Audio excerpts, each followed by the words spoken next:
welcome. Hello, everybody. Welcome to today's Lunch and Learn Live. I'm so happy to have you all here today. Give us a shout out. Say hello. Let us know that you're here in the chat box. Today, we are going to talk about hormones. Oh my gosh.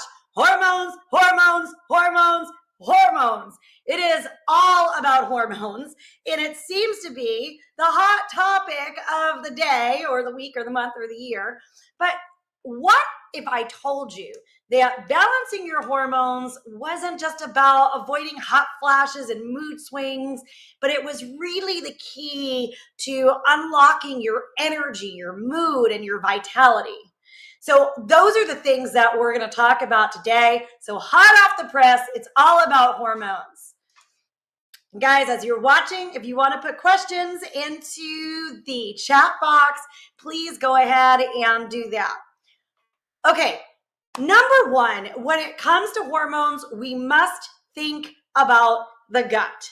The GI system plays a very pivotal role when it comes to our hormones. Why? Because the gut is responsible for hormone production. It is responsible for detoxification. And I mean, the gut plays a role in just about everything that's going on, including our mood and so on and so forth. And it tends to be one of the things that we take for granted.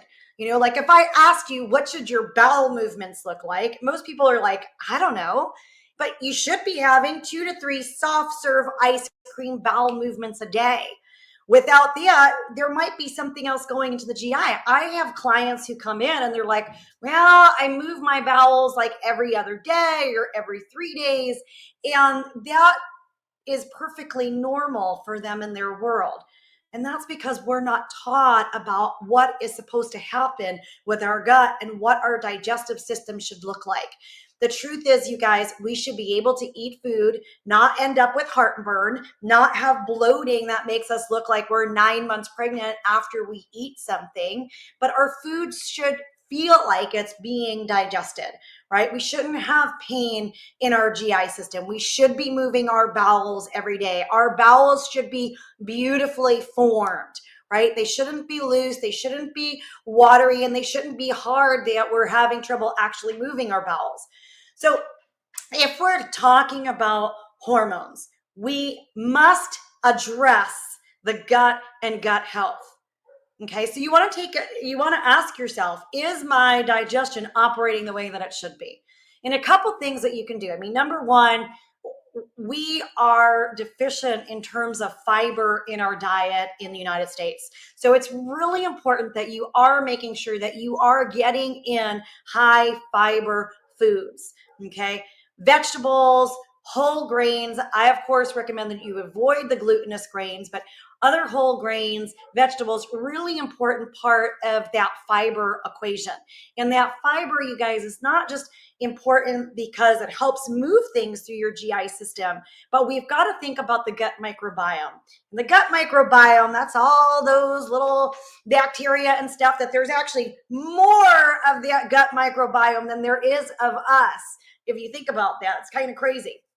But we want to make sure that we are enhancing our gut microbiome. We are having the good guys proliferate, and the bad guys, well, we want those to sort of stay at their very low level there, so they're not overtaking our GI system.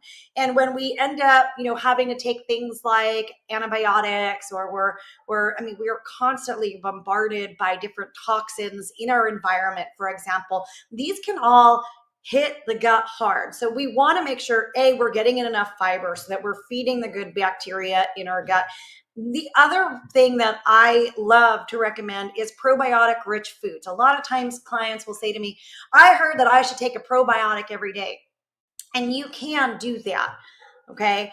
And there's nothing wrong with that. But there's a couple things I want you to know. Number one, not all probiotics are created the same. So a probiotic is not a probiotic. It really depends on what the different strains are. And there are many different strains of probiotics that are beneficial in different circumstances, right? one of my favorite ways and cost-effective ways to get in probiotics is to have probiotic-rich foods. So things like your sauerkraut, your yogurts, your kefirs. For those of you who are dairy intolerant, we don't recommend a whole lot of dairy, especially if it is a commercial processed dairy. But getting in those yogurts, those kefirs, those are important. Sauerkraut, really important. Sometimes people say, well, how about kombucha? I drink a lot of kombucha. And I mean, let's be real, kombucha tastes good, I think. But a lot of times those things also have added sugars and stuff. So we do want to pay attention to what our sugar intake is as well. The more we can balance the gut, the better off our hormonal health is. And one of the important things, you guys, I always say when it comes to our gut health, number one, do not eat late at night. When you're eating late at night, so you're eating, not too long before bed, what happens is when you're sleeping, your GI system begins to slow down. Okay. So now what's happening is that food is literally rotting mouth to anus. Now we have a problem. Okay. And now our gut is further interrupted. Okay, so number one, don't eat too late before bed. And the other thing that I think is important is, I don't know, you guys, I'm guilty of this. Like sometimes I'm eating because I have to eat, and I'm not being mindful about my eating. In other words, maybe I'm eating too fast. Maybe I'm not chewing my food enough. Maybe I'm not even present. My mind is off thinking about the other things that I need to do, and my body's sort of in this level of stress that is decreasing my body's ability to actually digest food. So getting present, taking a couple of deep breaths before you eat, making eating your focus versus eating while you're driving or eating while you're working or eating while you're watching TV or eating while you're doing something else. Very simple, easy, no cost thing you can do to, again, improve your gut health. And of course, I always recommend taking digestive enzymes. I also recommend, depending on the state of your health, HCl and the HCl activator. We use the Premier Research Labs brand in our practice, but taking that as well to support and make sure that your body's actually digesting your food and that food is getting broken down. Okay, so you want to balance your hormones. You've got to make sure that your GI system is intact.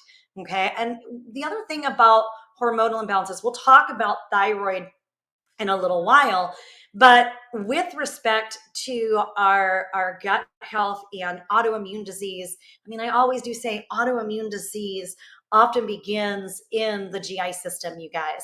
When we've got inflammation in our GI system, it's like, it's like shingles on a house. They should all those shingles are tightly stuck together. What happens when we create inflammation? It's like those shingles begin to loosen. Things get into the GI, get into the bloodstream, from the GI system that aren't supposed to be there. And now what? Now your body's army comes in just as it should come in, and it's fighting with those different things that aren't supposed to be there. Your body is doing its job, but over time, as that continues to happen, right, now we end up with different autoimmune diseases. And the problem with autoimmune disease is that typically, yes, it begins with one, but it typically doesn't end with one, especially if we're not doing anything about it. Okay. So hormones and gut health, that was number one. Let's talk about hormones in the liver, because this is really important. Your gut and your liver are key when it comes to hormones. Okay. So your liver main role is detoxification in the body, right? It is your body's main detoxification system. The liver both processes and removes excess hormones. Okay. And this balance is what keeps the hormonal balance in check for your body. I mean, your liver is like your body's filter. It processes the dirty water, right? That's the toxins and the excess hormones. That way it keeps everything clean as it's going through the system.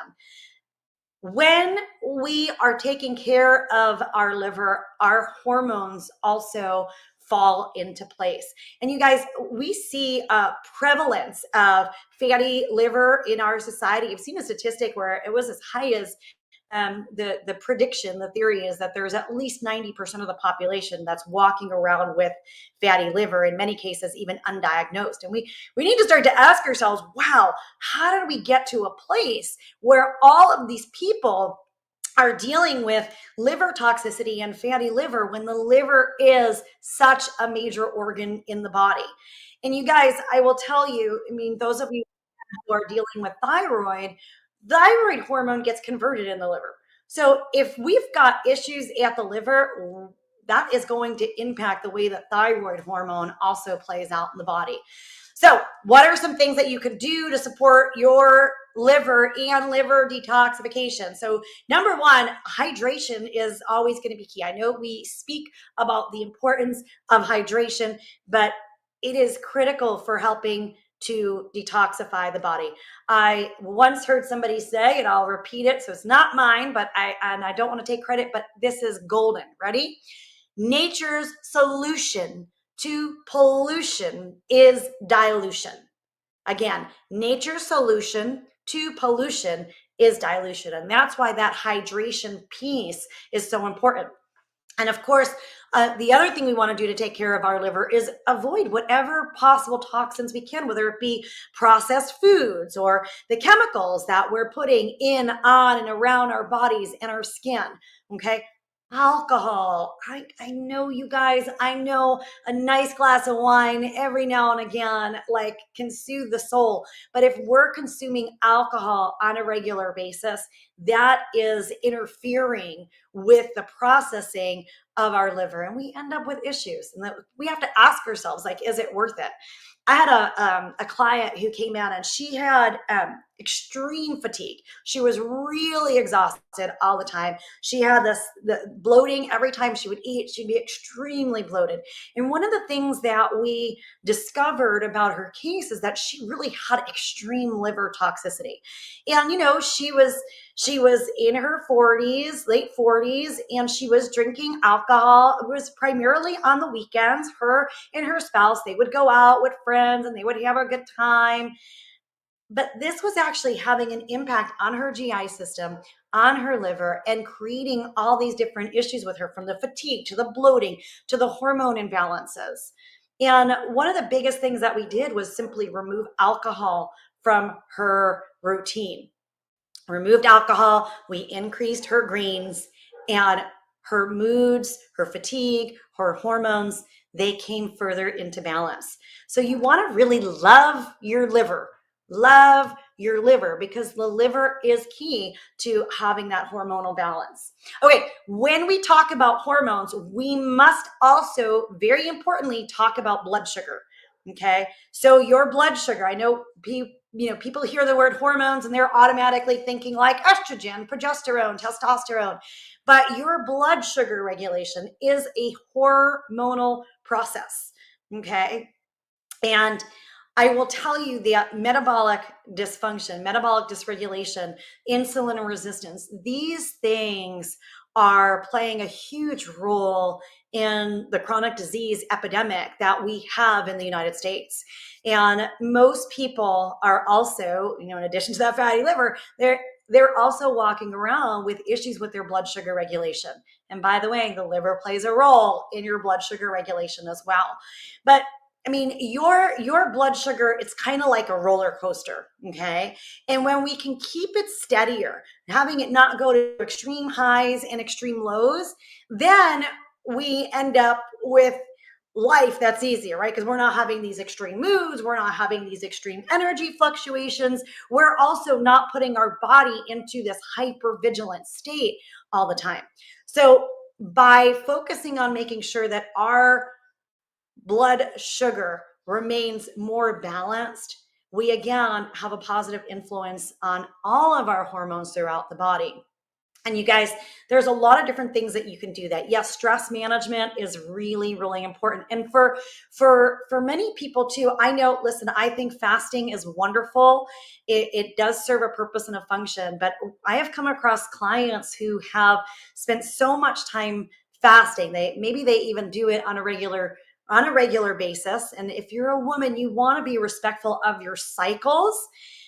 your menstrual cycles and your body's innate need for different nutrients throughout your cycle. But we've seen clients actually overstress their bodies, so creating cortisol releases in their bodies that spike their blood sugar when what they're trying to do is rebalance everything. So it's a very delicate balance between making sure that you're doing good to your body without having the negative consequences to it as well. So make sure that if you're fasting or doing like that, you are doing it the right way. And that could be a topic in and of itself, you guys. But how do you maintain your blood sugar? Number one, I mean, it goes without saying, we want to avoid all those processed foods. We want to avoid the refined sugars. We even want to take a look at, I mean, first of all, we don't want to add in artificial sweeteners or things like that to our diet. I mean, because number one, they're toxic, right? I'll put that just at the top of the list. And we want to avoid as many toxins as we possibly can. But we also can be smart about the way that we're eating our food. So I don't believe we need to cut all carbs from our diet. By the way, that too can actually create stress on the body. Okay. We want to cut out the refined carbohydrates. We want to cut out the garbage stuff. Okay. But whole foods is a very different thing. And you want to think about foods, they come in their whole food form, right? So fruit, if we just juice a piece of fruit, we're going to see a huge spike in our blood sugar if we're just drinking a glass of juice versus like, say it's apple juice versus eating the whole apple. Okay. So bringing it in the way, I always say the way that God gave it to us. When we eat it the way God gave it to us, we're better off. But making sure, of course, that when we are having higher carbohydrate meals, that we're having protein and fat with those meals will help regulate that blood sugar. Exercising, okay, helps to regulate the blood sugar, as long as we are not over exercising, which can also spike things. But going for a nice gentle walk after you've had your meal is one way that you can help re-regulate your blood sugar. Okay, so we talked about your gut health. We talked about your liver. We talked about blood sugar regulation. Let's talk about the other thing that is pivotal when it comes to hormones. And that is the big S word, stress. So stress is a problem, right? Because chronic stress raises those cortisol levels. And those cortisol levels, when they're raised, they actually disrupt the other hormones in the body, from your blood sugar regulation to your thyroid hormones to your sex hormones. All of those things are impacted when we're experiencing higher levels of stress. Now, you guys, some stress in life is normal, right? Like we need a little stress of our goals so that we actually accomplish things. So it's not about whether or not we're running a busy life or we're doing things, but it is our relationship to that stress that makes a difference, right? So you can have a busy life, you can be up to a lot of things in life and still reduce your cortisol levels by paying attention. You see, cortisol is like your body's alarm system. And imagine that if that alarm was ringing all day, what would that do to you? Like if your alarm was beeping at you all day long, it would drive you nuts. It's no different with our body. So when that cortisol is raised all day, it throws our body into this hyper state. Okay. Some people have had such extreme stress that they have complete exhaustion. Others find themselves where they can't even go to sleep at night. So you want to pay attention to your stress levels, doing things like meditation, yoga. My favorite thing is just breathing. I have a rule. When I'm at a stop sign or I'm at a traffic light, I intentionally breathe. I intentionally take a deep breath in, deep breath out. If you want to, you can practice box breathing, right? Where you breathe in, you hold it, hold, breathe out, hold it, and then in, hold, out, hold. That way you are intentionally bringing down your nervous system and reducing those cortisol levels. One of my other favorite things to do, especially when I find the stress is getting really high. I mean, magnesium is probably one of the most used supplements in my practice because it is helpful. We do burn through that magnesium really quickly when we're under stress, as well as B vitamins. That is another one. And I love castor oil packs on the adrenal glands. I find that those will just calm me down tremendously. But you guys, in addition to the stress, we have to think about another key thing that plays a role with hormones, and that is our sleep, right? Sleep is one of the most critical things to our overall health. Are you getting at least 8 hours of sleep in a day? Are you making sure that your body is getting the rest it needs? Are you getting restful sleep? Are you getting restful sleep? What needs to happen in your environment for you to get restful sleep? Are you eating too late at night? Is that disrupting your sleep? Are you drinking too much before you go to bed? Is that disrupting your sleep? Do you've got liver and gallbladder congestion? Liver and gallbladder congestion can keep you up and interrupt your sleep at night. What about the lights from our computer screens, our cell phone devices? Those things as well can impact the quality of our sleep. So you want to take a look at what's your sleep environment. Without sleep, your body cannot repair, it cannot heal, it cannot maintain that hormonal balance. And you guys, the thing about sleep that makes it so important is sleep is when our brain detoxifies. So I know many people, many of our clients, they come in, they've got concerns about Alzheimer's, dementia, they've got family history, they just don't want to go down that pathway. But you guys, our brain needs that time. When we're sleeping, that's when we actually get a flush through our brain that is designed to start to clear out some of that stuff that ends up being there. So sleep is really important. It's like if you miss it, everything else in the body can dysfunction. So one of the first things to do, like I said, avoid that exposure to all the blue light. Set a consistent sleep time. Yeah, I know it's a weekend and you're like, I can stay up later because I can sleep later. It's still actually best for you to have a consistent sleep time. And of course, the what they found is between the hours of 10 and 2, that is some of the best sleep happens during those time frames. So get yourself into bed early enough so that you are asleep by 10 o'clock all the way through to at least that 2 o'clock area. And you guys, you should be aiming for a good solid 7 to 8 hours sleep a night. Your sleep is very important and very critical. We had a client who there were a lot of different things going on that were impacting her sleep. Number one, she was having a lot of caffeine during the day because she was exhausted because she wasn't sleeping. She'd get up in the morning and she'd self-medicate with the caffeine so that she had enough energy to get through her day. And of course, if she had that afternoon slump, she'd have more coffee and then she'd have to get home and then take care of the kids. And that was exhausting. So then she'd have more. Actually, she had tea in the evening versus the afternoon and the morning, but she still had a caffeinated tea. And so when she finally was getting herself into bed at night, she was so hyped up that she couldn't actually bring herself to sleep. Okay. And then on top of that, she'd scroll before bed.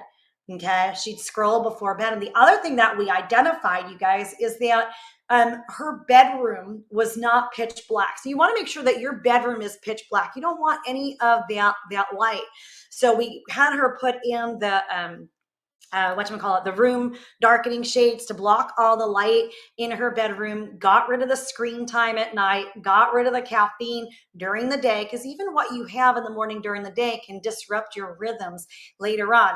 We had her start to do some of the castor oil packs on her adrenal glands to also support her sleep. And she was also working on her diet and nutrition to focus on the gut and the liver, which again are also important.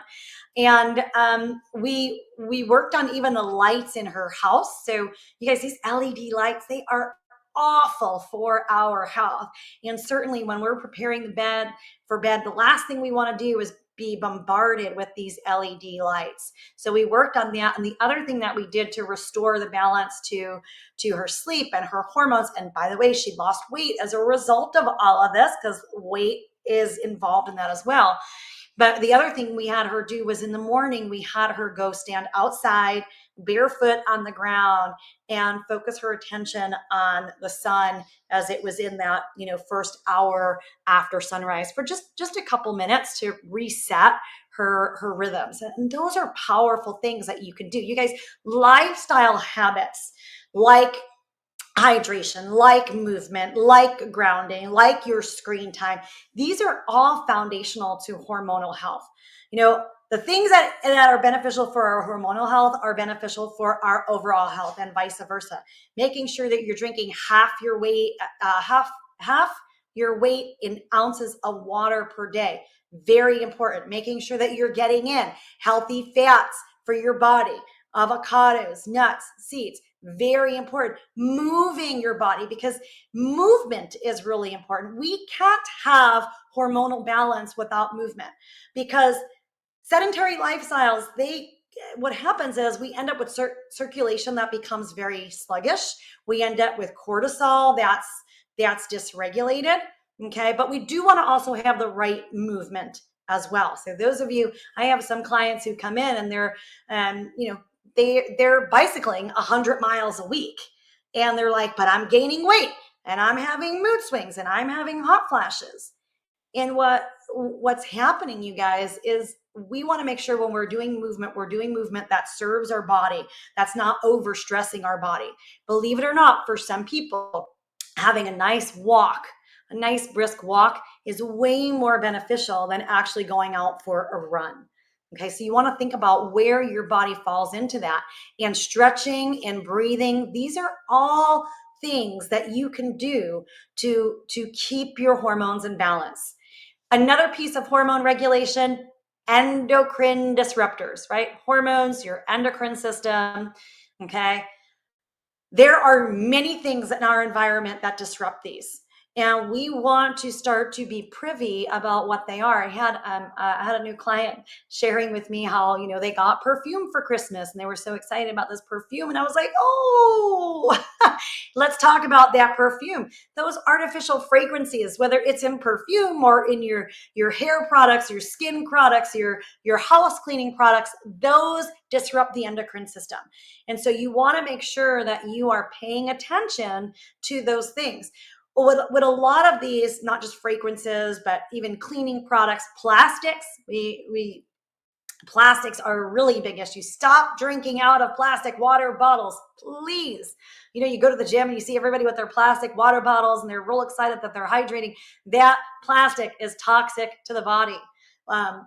Where my daughter's barn, they have the big water bottles, like the 5-gallon jugs that they put into their, the water cooler thing.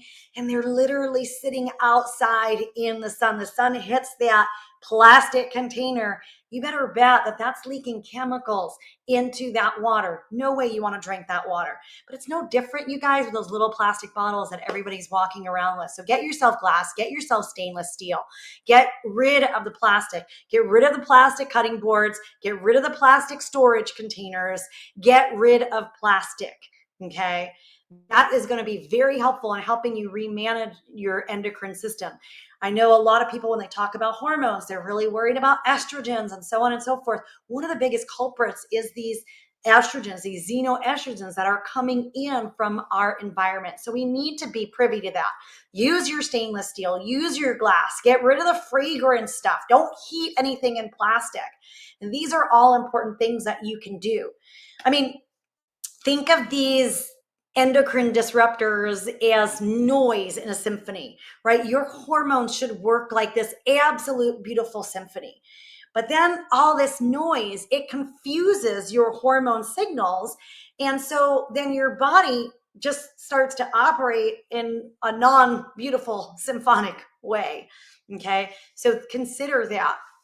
And you guys, before we end here, I do want to talk about the thyroid, because that, I mean, you know how it is, thyroid issues these days. When I was growing up, we didn't have what's going on now with the thyroid. So we need to stop and ask ourselves, why are these things happening and why with such prevalence? Okay. But thyroid health is really key, because your thyroid, first of all, it's the master regulator of your metabolism and your bodily functions. So if you're not paying attention to your thyroid, all of the other stuff has an issue. And nutrient deficiencies, excess stress, issues with the GI system, issues with the gut, these all impact the thyroid. Okay. Stress, for example, when those stress hormones are released, they can block thyroid receptors in the cells. Okay, that can then send a message to your body that, hey, we need more and more and more thyroid hormone, because it thinks it's not getting enough. So you guys, everything in the body is like a symphony. It all plays together. Okay. They all of the hormones, they play in the sandbox together, but that you want to pay attention to your thyroid health. You want to respect your thyroid. You want to make sure that you're getting selenium in your diet. I like to eat a couple Brazil nuts a day. You want to make sure you're getting live source iodine, like from seaweed. In my practice, we use a product called Xenostat from Premier Research Labs, which is very powerful. It's got that live source iodine in it. You just want to pay attention. When your thyroid is working at its best, right, then you're going to have that energy. You're going to have that better mood because that plays such a big role. So you guys, it's important to know that everybody's hormones are different. So I know I've given you little tips and tricks and tidbits here, but making sure that you're working with a practitioner and you're getting those answers and you're understanding what's working and what doesn't work for your body is really important. And the truth is, your hormones, they are not isolated, right? They work with everything else in your body. So having that balance is really important. When your hormones are balanced, everything feels better. You're not fighting against your body anymore. You're working in harmony with it. So take the stuff that we covered today and start to think about the small steps that you can take. Okay. Remember, gut health is foundational. Your liver toxicity makes a difference. Be sure you are detoxifying your liver. Remember also your blood sugar regulation, your sleep, your stress, all of your lifestyle habits, they matter and they make a difference. Start small, just one habit. If you can stay consistent with just one habit, you will begin to feel the difference. And hormonal harmony, you guys, it is achievable. So start with just one small step. All it is a choice. All right, everybody, thank you for joining today's Lunch and Learn Live. We'll talk to you soon.